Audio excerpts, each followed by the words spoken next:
It's not KY Jelly, it's Jay Kelly. This is Brian, Brad, and Milan reviewing the latest melancholic Netflix original, directed by Noah Baumbach, the trophy husband, but also very talented, of Greta Gerwig, the writer-director. I think also he co-wrote Barbie. We're not talking about Barbie. We're talking about Jay Kelly, which is co-written by Noah Baumbach and Emily Mortimer, who played Candy and was also in, I think what I've previously said was my favorite Ryan Gosling film. Wow, I'm forgetting what that was. My Name is Earl? Nope, it's Lars and the Real Girl. Spell that Gearl. To excuse the mind fart. Brain fart. Okay, keeping it all in bite. We'll start with the 420 reviews. So, Bradley Cooper. Melancholy high comedy drama about living a movie. Treats best friend bad. Daughter hightails out. Can I get another take, please? Hold on. You both have exactly the same ones, don't you? Word for word. I actually stole hers. That's why I wanted to go first. So you just changed a couple words. An old successful actor, stolen opportunity brings glory? ? It's all about him. Something about a daughter. Weird explanation for age. For what? For age. Gotcha. Mine is lives we have lost or other lives lived. How do we square the A side and B side trying to play ourself? And yeah, this, I don't know how y'all felt with it in reaction of watching it, but made me think a lot about the choices already made as I'm not making it to 70, so, or past 70, so middle age right now. But it hit for me. How did it hit for y'all in this, I guess, non-spoiler section? I was so bored. I was so bored. The ending was like it was so lackluster. I was just like, oh, I went through all of this for that, and I was just, yeah. It had its moments. I'll say that. It had its moment. Well, since we're both on different sides of the pendulum, Brad, do you land in the middle? No. I mean, I would say it has its good moments. I would say that there are some thinking areas of this movie, but like, I mean, especially for like Adam Sandler dramas, like he's done a lot of really good dramas. I just don't think this is one of them. I mean, hey, I won't say that this is some like next Uncut Gems, but for me, it scratched a very specific itch that I think I'll feel when I have a closer amount of gray hair in my head to George Clooney currently. But I'm not matching the Letterboxd score, which I think is averaging 3.5 right now, because this was a 5 and it actually inspired me for this. I'm going to start breaking it open to get some cheesecake and wine. Favorite wine. Just It's on your writer. You have to do it. By all means, please. But I even, as I walked over to get it, I watched the making of Jay Kelly. It's all right. It kind of scratches a little bit of the emotional part and mostly the physical. Like there's no green screens in the whole movie with any of those transitions or anything. So it was very interesting technically. And Greta Gerwig, of course, is in the film as Lois, married to, I don't know his name. Adam Sandler's name. But this one popped out when Brad was looking up the top 10 on Netflix because it was one of the trailers that, if you were early enough, played in front of Wake Up Dead Men. But yeah, it actually made me want to ask in this non-spoiler section, like, are there any parts of your lives that it kind of resonated with, of like certain paths or choices you made that I guess closed some doors because you were climbing through the window, so to speak? It definitely did for me. I think it would if it were a more relatable character, but he's not. So because he's a movie star? Not even that. I mean, that obviously adds a layer to it, but it's more than that. Like, he's just not a very relatable character. So like it just comes off, I think, a different way than how it was probably intended. Because I fully get what they were going for. Sure. It just doesn't hit that way. At least not with me. Sure.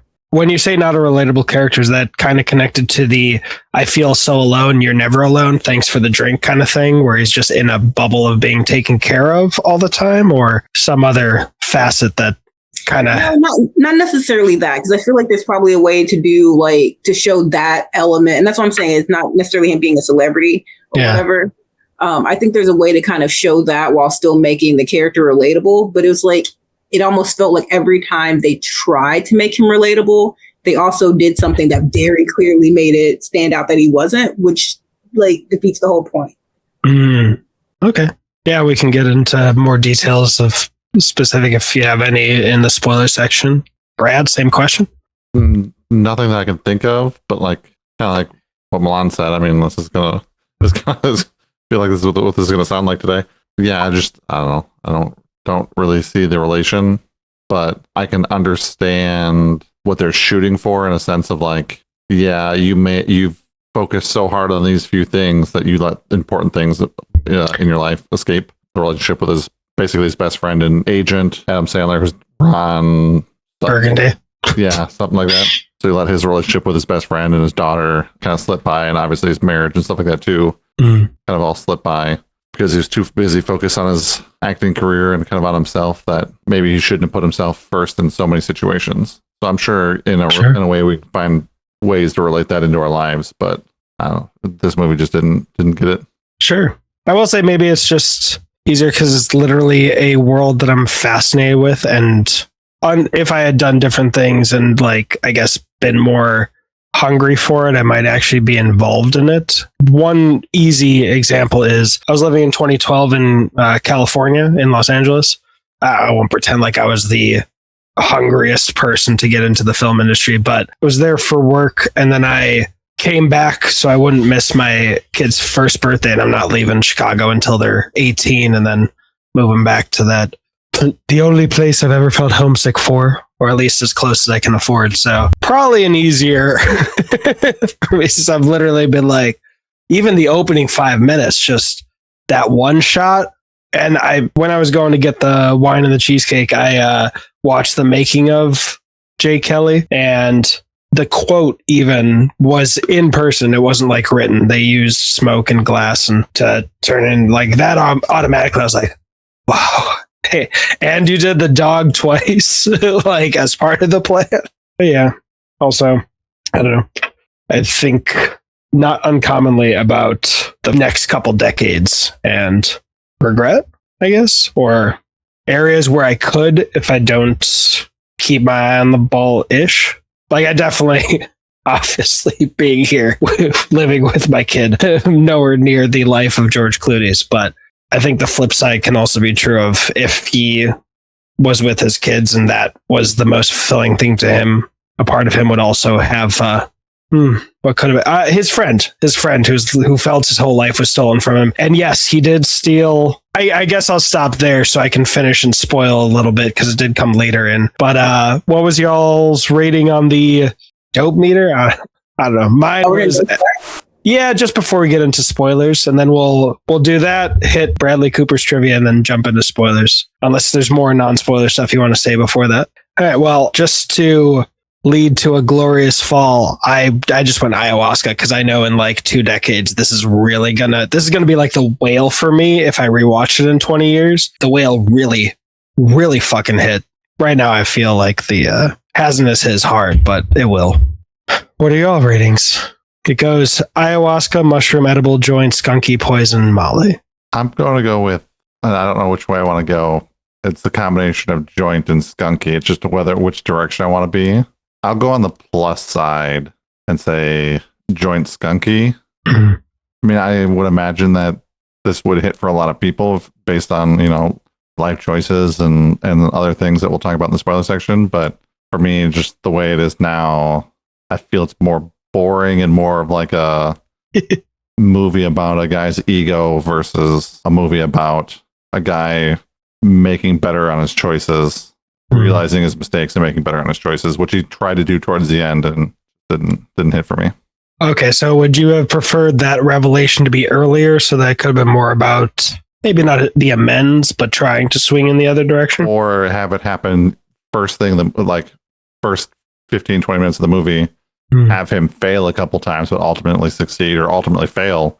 I mean, depending on what direction they wanted to go with it. I mean, either or would have been fine. But I think that having that revelation at the end just is kind of like, I mean, they tell you, and I would consider this not really a spoiler because they tell you everything that's going to happen in the movie by the quote in the first minute of the movie. Sure. So for all the same reasons I already said, I'm going to have to go with Skunky.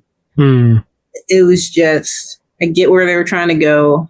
I didn't really enjoy the ride. The scenery was nice. That was about it. Sure. Before we get into spoilers, can we have the solo Bradley Cooper's trivia? Bradley Cooper's much sexier than the real thing. So the only thing I really found of interest in this movie was that it was originally supposed to be Adam Sandler and Brad Pitt, but Brad Pitt actually had to drop out and it became, what's his name? I can see his face. George Clooney. So it became Adam Sandler and George Clooney that did this movie. And I think I probably would have found it even less relatable had it been Brad Pitt. At least with what we got, felt miscast. If maybe it was like in the beginning where they were like, I need a name attached, but yeah, I feel like this movie would be even less relatable if it was a younger person going through these crises versus a person that's on the back, definitely in the back half of his life, where Brad Pitt would have felt more middle-aged and less. Interesting. They're only 3 years apart. They look vastly different. Of course. I would at least hope they would gray his hair up or stop dyeing his hair. I'm assuming he dyes his hair at 61. George Clooney is 64. That's wild that Brad Pitt's 61. That is crazy. Yeah. I mean, I still see Brad Pitt as like Fight Club Brad Pitt in my head. Then I guess because of the Brad Pitt connection, I'll just throw out, I saw an interview recently with Ryan Johnson where he was saying Edward Norton in Glass Onion going, they reset the box. After that take, he went to Ryan Johnson. He's like, do you see what I was doing? I was doing, what's in the box? But anyway, let's tear into spoilers. I didn't want to rip it over you guys talking. But what I was specifically thinking of saying was that he stole the guy's line. Like, yes, but with respect, as I believe Billy Crudup's character, I think that's the actor's name, was saying he was, and I sympathize for anyone who is, because it sucks. I've heard a lot of famous people say they are, but he was bad audition, or, he wasn't going to get the part. But I think it could have been really interesting doing everything over again if he, almost like Pitt and DiCaprio in Once Upon a Time in Hollywood, if they were paired, not a stuntman and an actor, but like an actor and another actor who can make him greater, and they both rise together. And maybe through that, just fuck auditions, like look at this guy act in a scene like later on in life if they had stuck together. But that was the one scene where I was like, it's dirty. You didn't steal the part from him. You didn't, but fuck if he didn't get you the part. And plus whatever relationship that happened afterwards that they alluded to but didn't really show. And whew. All right, so I actually really liked how they kind of were diagnosing it, or like it was a slow therapy, not even just because they did have therapy, of like diagnosing what's the failings of his life and getting him to get to that point, as opposed to like, I don't think it would have made it a bad film, but the earlier revelation and then running away from it. And one thing I learned from the Making of J. Kelly doc is that obviously we saw a lot of real clips like from Ocean's 11 and stuff for George Clooney. Apparently Noah Baumbach, he was like, this first take, why don't you just watch it? Because he hadn't seen it. And then, assuming that the next take's like, then you can give the oomph of the acting in there. But that first shot of him reacting to it and pushing in was the first take. Like that was a real, I'm sure, / acting reaction to his whole career. And I kind of wish, or kind of hope that there's just some film podcast that sits down with George Clooney is like, how much of a mind fuck is this movie for you? Like the reality of it and the fiction or artifice of actually making it kind of feed into each other. And did you have your own self journey while privately of just looking back at everything and wondering about your different paths and stuff. But I also know that The Whale didn't hit for people. Somebody in the Discord who's much younger was like, I'm blanking on his name. Who did The Wrestler and Black Swan and Cost Ceiling? Anyway, that writer director, I'm going to look it up while I talk about this. Someone much younger was like, oh, thank you, Brad, was like, they film his obesity like he's a dinosaur from Jurassic Park. And I was like, okay, you know what? A fair perspective, because you're like 18. But me personally, I don't know if I've said this publicly, but I've gone through times where I felt so alone that I actually force fed myself more as this will reduce my lifespan kind of darkness. And that's why The Whale really hit with me. So definitely get how this might have not connected as much with much more emotionally healthy people like yourselves. But I thought it was sweet. And I like that. It also made me think, like, I'm a little glad for the Netflix slop that can, I don't know, keep some subscribers so that we can throw some money at more thoughtful stuff like this, even if it, I guess, doesn't connect. But yeah, probably just overthinking everything per the usual. Draw a blank here on your research, but okay, then I'll get it. It's The Whale was written and directed by, people are screaming at me. Oh well, it's directed by Darren Aronofsky, but it was written by Samuel D. Hunter. I mean, I thought you were looking for an actor that played both in that and The Wrestler. I was like, oh no, I was just forgetting. I was like, I've seen The Wrestler, so I'm not recognizing any of these people, but I clicked through a couple. So the two things that I've got for this movie, one, this movie kind of reminds me of a quote about the ironic tragedy of life, is that you live it forward, but it only makes sense in reverse. Mm-hmm. Just kind of like everything that he did leading up to those points and the decisions that he made to make himself a better actor, but also ruin his relationships with all his friends and family and stuff like that. It's kind of like the ironic tragedy in a sense. And then the other thing was kind of more of a question of, at the end of the movie, they left it very ambiguous, but he says, can I get another take? Do you think when he says that, do you think he means another take at his life? Like he realizes what he did wrong? Or do you think he's acting in a sense of like, I can do this better, let me get another take of this? Kind of like what he does with the movie that he's filming with the dog in the front half of the movie. Do you mean for the second option, do you mean if George Clooney is asking if he could do the film again, or if he's asking if he could like he could do it better, like when he's the police officer or whatever in the first half of the movie with the dog, he's like, oh, the dog ran in a beat too fast, let's take another take. So my question was, do you think the George Clooney, do you think I forgot what his name is, or Jay Kelly. Do you think Jay Kelly? Wow, can't believe that's what they named it. Did they know it's also the name of the movie? That's wild. Do you think that Jay Kelly meant that he wanted another take at his life, realizing the mistakes that he's made watching himself doing the acting and having all these mental flashbacks of him talking to his kid in the woods and family and stuff like that? Or do you think that he says, can I get another take because I can give you more emotion, or I can do this scene better? Oh, if he can perform the movies better? Or perform that section of him reacting to those movies. Oh, no, I don't think it was just the reaction of the movies, but I do think it was kind of a combination of the personal life and potentially the performance in the movie. I mean, he's done such a great job in the movies. I think it leans more towards the personal, but in the documentary, Noah Baumbach said that that's a line that he wrote like years ago, wanting to put it somewhere as an ending, and I guess it fit here, but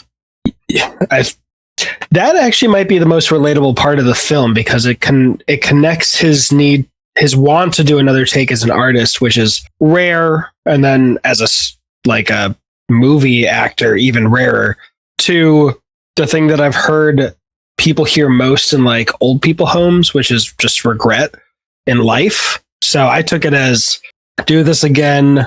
Maybe he still has to dedicate more time, or obviously he could avoid the stinkers and give more time to his family, maybe bring them with more often instead of, going off on his films alone and having them all be at home. I know people like Darren Aronofsky literally left the Wolverine so that he could spend more time with his family. So there is that struggle. I guess. And for the directors, I can't imagine how much that struggle is, but with Noah Baumbach and Greta Gerwig. Great convenience for Noah Baumbach that Greta Gerwig is such a great actress that he can get people. I mean, I'm sure like nobody could actually argue, but it would be more awkward if it was, I guess, if she was a bad actress. But like they've collaborated a lot on a lot of stuff together. So maybe that does help. But I'm sure they also get pulled apart quite a bit. Yeah, because for me, like I thought about it for a little bit, like after watching the movie, and I was like, it kind of feels like it's his need as an actor to do it again. Like he could do it better in his craft, and less so like that he learned anything throughout this movie. Because like I said, he had the conversations in the woods when he was running with his daughter who wasn't there. He had another conversation with his friend who wasn't there. I think there was another conversation. I feel like there's one more conversation that he had that they started with like him on the phone or him having a conversation in his head. And then as that character's talking, they appear, but they're not really there. That was his older daughter who was on the phone, right? Yes. Maybe it was his daughter twice and then his friend. So, I mean, I feel like he didn't learn anything throughout this movie, which is fine. It's a fine way to do a movie like this. I just wish they would have made the revelation that he made at the end towards the beginning, made him go through ups and downs of trying to fix his relationship with his daughter by going to France with her and going to the thing and stuff like that, blah, blah. But then like failing somehow, but then trying to win it back and then failing, and then whether or not you win or lose at the end. I just feel like there wasn't, I feel like he didn't learn anything. I feel like it was just like watching this guy's ego take over. Exactly. That's what I was getting at when I said that the ending really fell flat for me. Like it just felt, it was just like, because I agree completely. It seemed like when you normally watch stories like this, especially when it's supposed to be like a story of you learning from your mistakes and things like that, they present, the mistake or whatever, the thing that happened, and then the result of that thing that happened. But with this film, it was flipped. And it seems like that really just made it focus in on the fact that this bad thing happened with his family or whatever. But then right after he's talking about, oh yeah, that happened, but it was because I was trying to do this great thing with my career. Like that was the part that was more important. So I don't know if it's because they always finished with that side of it and not with like, oh, this thing that I did was bad. It was always like, oh, but I did it for this reason. So by the time you get to the end, I fully felt that like his response to that was like, oh, I really want to go back and do my acting life again, not necessarily go and fix his mistakes. Because it even felt like, by the end of the conversation with his daughter, he was accepting of the fact that he couldn't have done anything differently, which was weird. But that's what I got from that conversation with him, where she was just like, Dad, it's okay. You couldn't have been who you are without doing what you did. I'm fine. I can live my life. And he's just like, okay, cool. I'm accepting of that now. Like that's how it came off to me.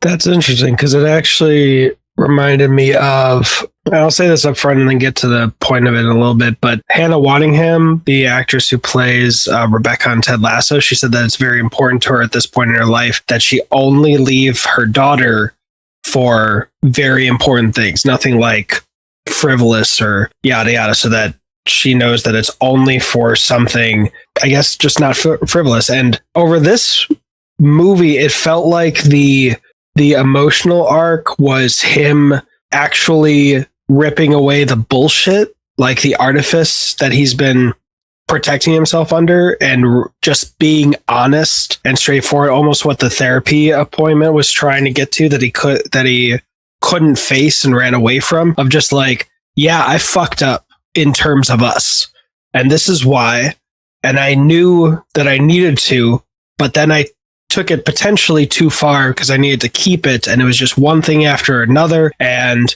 I failed you.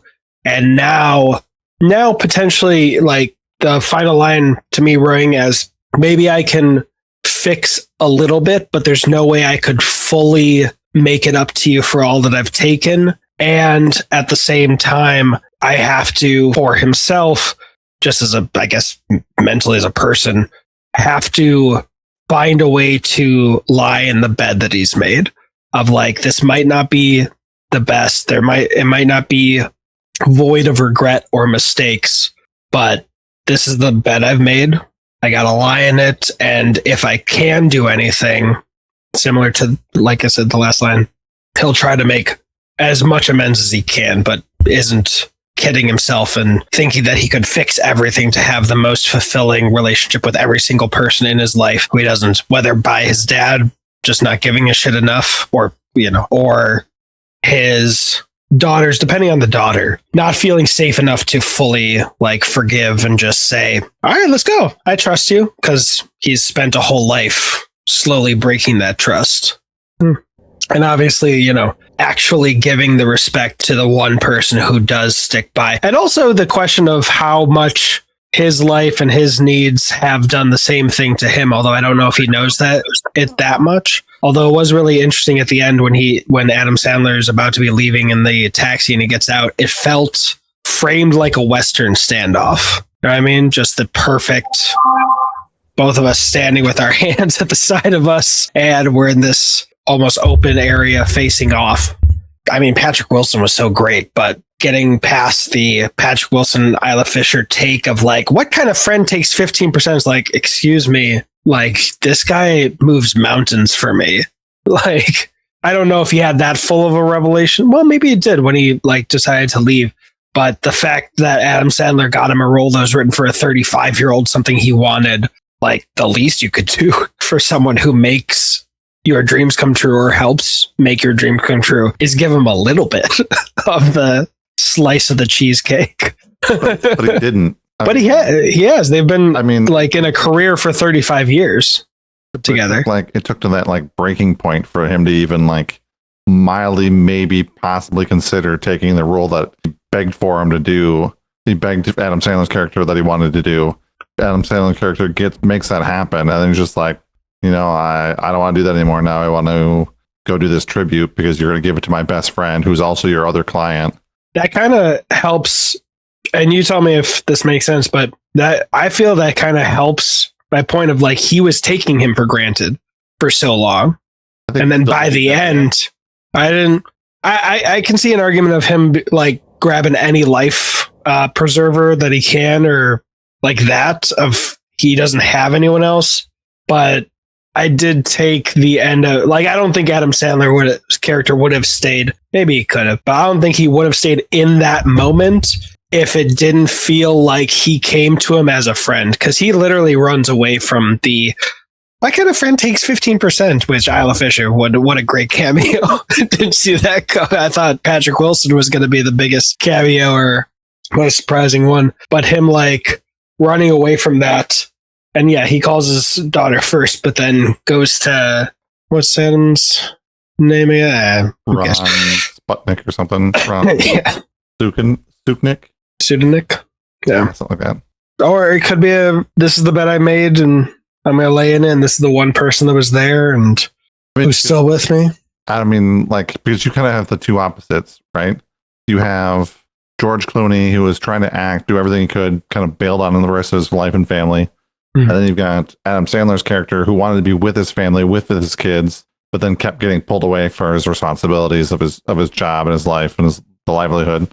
Because like, hey, we're trying to do this like doubles tennis or whatever it was, pickleball thing, whatever it was. I don't remember. I think it was a father-daughter championship. Yeah, and then he's like, well, you've got this phone call and it's George Clooney, and like, you've got to take this. He's like, no, we'll let's finish this, blah blah, and then like kind of got to the let's push it another day. Yeah, they got to the point where he couldn't, and then he tried to reason his way out of it, which kind of didn't work. He was kind of following the same trap that George Clooney's character did. Sure. By the way, I always love seeing Laura Dern. I'll be mentioning her during the Wake Up Dead Man review, which doesn't make sense out of context because she's not in the movie. But it's that whole backstory of like, what could have been for them. Yeah. I didn't realize how many movies she's in. Oh, she's in I Care a Lot, which I recommend to anybody. Wrong again. It was Marriage Story I was thinking of her in. Marriage Story. Though I Care a Lot is also a great Netflix movie. Back to it. She's fantastic. Yeah. I get where y'all are coming from. Yeah. I mean, that's kind of all I got. I mean, other than that, I felt that the pacing was kind of weird at times. I felt like it was like really rushed through some scenes, and then some scenes just like, why are we here still? Or like, come on, let's get to the important part of this scene. Yeah. And then just some of it just like felt like he was just watching some egomaniac's ego trip through some of the scenes. Just like I don't care, can't relate. I don't know, stuff like that. Will say one of the interesting facets of the making of J. Kelly documentary was we saw multiple times like George Clooney just talking to normal people outside of takes. And it was interesting thinking about his quote unquote responsibility as a star of being like kind. He like compliments the beautiful orchestra who's in the last scene when he's going. The crane operators or whatever too. And when he's doing the movie. Sure. Last day in filming, he thanks them too. Oh. And then in I believe Italy, when he's going to this, I forget which scene he's going to, but he's passing somebody. He's like, "Is this your shop? Beautiful shop." And it's just like, I wonder how much he shakes somebody's hand, goes to someone to the left to shake their hand, and he accidentally misses an outstretched hand to the right. And it's just, I wonder how much he feels pressure to always be kind and kind of not overdoing it, but if everyone's just walking past somebody and they're a normal person, they're not going to be talking to every single person they pass, but he does. But yeah, I mean, I can't imagine that somebody of his stature like is friendly and kind on every single interaction. Yeah, because everybody has bad days, everybody has bad moments, or you catch them at a bad time, and plenty of people don't read cues and might push it.